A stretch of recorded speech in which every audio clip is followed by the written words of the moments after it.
জানেন কি ভগবান শিব ভস্ম আর জটাজুট ছাড়া কেমন দেখতে হতে পারেন? একদিন বালক গণেশ তার পিতা মহাদেবকে বললেন, পিতাশ্রী, আমার মা গৌরী ৩ জগতের মধ্যে সবচেয়ে সুন্দরী, কিন্তু আপনি এই ভস্ম, সাপ আর মুণ্ডমালা ধারণ করে তার পাশে একেবারেই মানানসই দেখান না। আপনি কি একবার আপনার এই ত্যাগী রূপ ছেড়ে এক সুন্দর রূপে মায়ের সামনে আসতে পারেন না? পুত্রের কথা শুনে মহাদেব মৃদু হেসে স্নানের উদ্দেশ্যে চলে গেলেন। কিছুক্ষণ পর তিনি যখন ফিরে এলেন, তখন সেই দৃশ্য দেখে সবাই বিস্ময়ে স্তব্ধ হয়ে গেল। শরীরের ভস্ম ধুয়ে গিয়েছে, আর মুণ্ডমালার বদলে গলায় শোভা পাচ্ছে সুগন্ধি ফুলের মালা।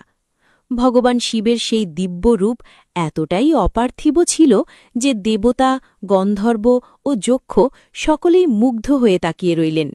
এমনকি তার সেই সৌন্দর্যের সামনে স্বয়ং কামদেবের রূপও ম্লান মনে হচ্ছিল।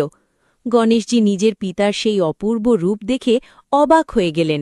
তিনি ছুটে এসে মহাদেবের চরণে লুটিয়ে পড়লেন।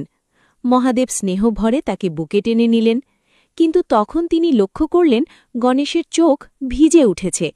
মহাদেব স্নেহের সঙ্গে জিজ্ঞাসা করলেন, পুত্র, কি হয়েছে? তুমিই তো আমাকে এই রূপে দেখতে চেয়েছিলে, এখন আবার কেন মন খারাপ? তখন গণেশ মাথা নিচু করে বললেন, পিতাশ্রী, আমাকে ক্ষমা করুন, কিন্তু আমি এটা কখনো সহ্য করতে পারব না যে এই সৃষ্টিতে আমার মায়ের থেকেও বেশি সুন্দর আর কেউ হোক। পুত্রের এই গভীর মাতৃভক্তি দেখে মহাদেব মৃদু হেসে আবার নিজের আগের বৈরাগী রূপ ধারণ করলেন।